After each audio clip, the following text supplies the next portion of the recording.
Rawteur, fans of the Scream franchise are calling for a boycott. This all hit headlines yesterday when the first official trailer for Scream 7 dropped. Now, while it might seem like this came out of nowhere, in reality, it's been quietly building momentum in the background. Back on October 1st, when the official Scream Twitter page announced the release date for the next installment, one account was ready with a call to action. That post took off fast. It got 32,000 likes, 10,000 retweets, and nearly 750,000 impressions. Now that's a big deal because not everyone who supports a boycott will publicly engage with it, meaning nearly 1 million people already saw and are aware of this protest for a film that's still 3 months away. That's not a great sign and not great news for Spyglass. The post itself came with 2 images. One said, "Why are fans boycotting?" The other said, "How can I support the boycott?"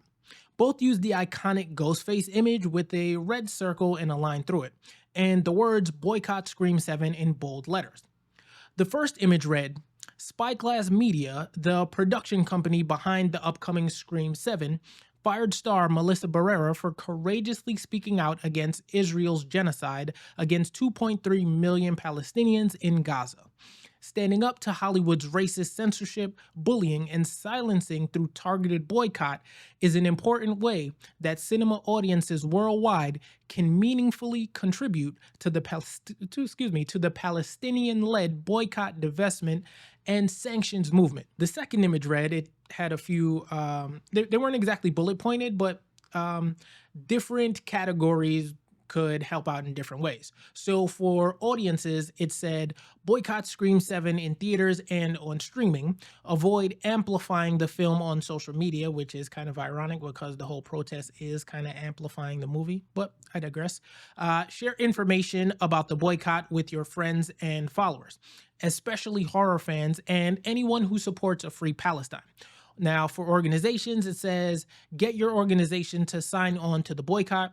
Email boycottscream7@gmail.com for more information." And then journalists, "If you're assigned to cover the film, explain why advocates of Palestinian human rights are boycotting it." I don't know if they consider me a journalist, but of course I'm doing that last part. I'm telling you why people are boycotting.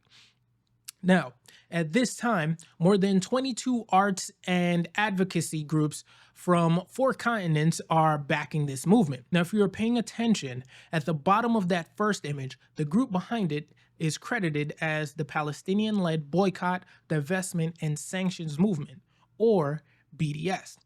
That's the same organization that pushed for a boycott of Disney's live-action Snow White earlier this year.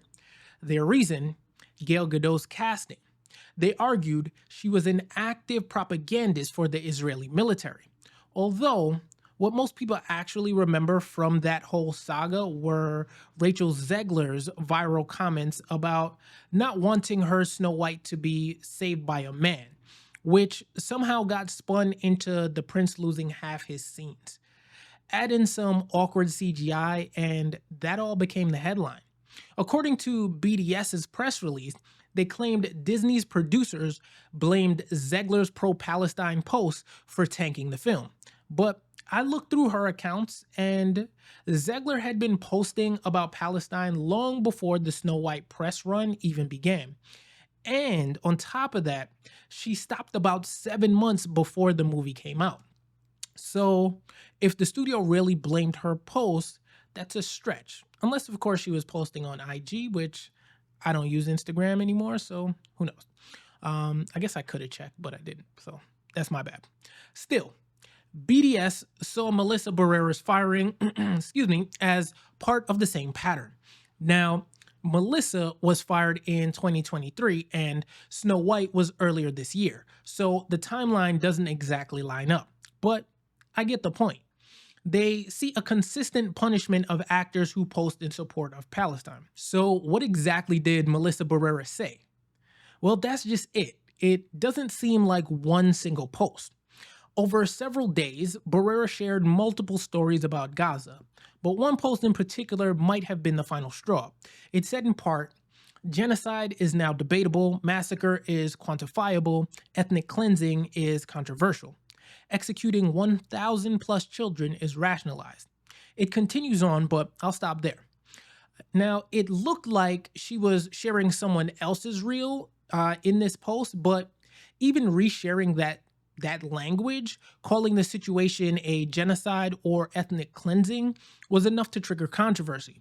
Many pro-Israel supporters labeled that anti-Semitic.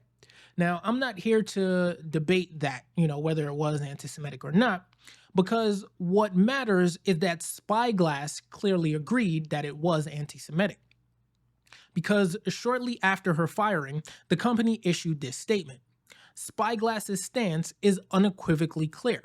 We have zero tolerance for anti-Semitism or the incitement of hate in any form, including false references to genocide, ethnic cleansing, Holocaust distortion, or anything that flagrantly crosses the line into hate speech. And that's where things stayed, at least publicly, while the boycott quietly grew in the background.